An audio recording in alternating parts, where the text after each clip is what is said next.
Howdy folks, Doc here with Last Best Tool.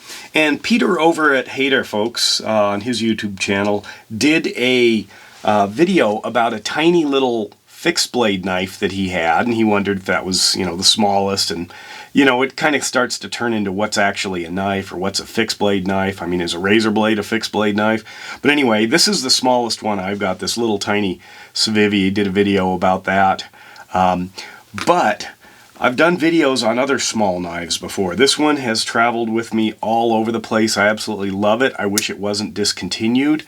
I've had this thing for decades. It's just an amazing knife. Thought maybe this bird, which is kind of Spyderco's overseas knockoff stuff, made in China, would do the trick, but didn't. I did a video on the wonderful little 22 by Zero Tolerance. Absolutely love this knife. I think I'm one of the 3 or 4 people on the planet that do. Mini cleaver here is a fun one. But anyway, this is a full-size, essentially kind of generic Spyderco knife. But check out this guy here. Look at that thing. Spyderco with the Spidey hole.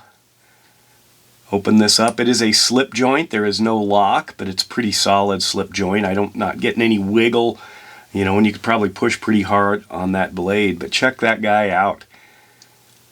Fully branded Spyderco. Stainless steel handle. You can see the marks on this. I'm not sure. See if I can get that to focus there, what that is. Anyway, the steel on this thing is a 3CR13.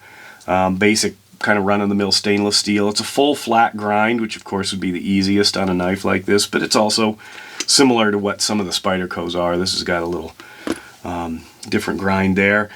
Anyway, it's actually not a bad knife. Fits in the hand, usable tip. You can actually slice because they've moved the belly up here on the front end. There are other little tiny ones. This teeny weeny titanium knife actually is more like a surgical instrument. Pretty flimsy as far as the lock goes. This one's pretty cool. This tiny little, I think I've always pronounced it Opinel, but this is a classic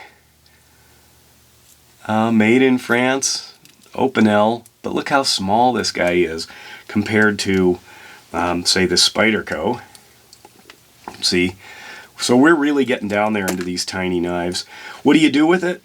Well, anything you need a tiny knife for. It's kind of nice to have something, especially if you are kind of imprinted with Spyderco. I mean, this one I was more after the function of it, but I do have larger rescue knives from Spyderco that I've carried for years.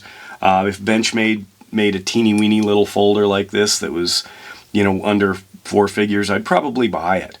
But for a fun little knife that's reminiscent of maybe the Big Brother that you had to leave at home, or the just the shape that you enjoy, the big Spidey hole, even though it's, pretty tiny compared. In fact, can you fit the whole knife? Look, I can fit the whole knife through the traditional Spidey hole there. It's pretty wild. Anyway, but there seems to be a trend to, when you make a good knife, make a smaller one. I mean, the mini of almost everything. Benchmade seems to mini stuff, whether it needs to be minied or not. Here's a mini Elementum. So if you are after a fixed blade knife, I can highly recommend this guy. It does fit in the hand well. Does everything you need a fixed blade to do, just smaller. But I thought you might find this guy interesting. It's about 22 bucks on Amazon. So they're not giving them away.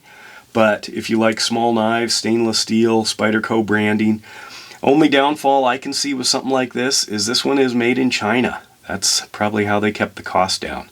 Anyway, there it is. The Spyderco C133P Bug. And with that, Doc out.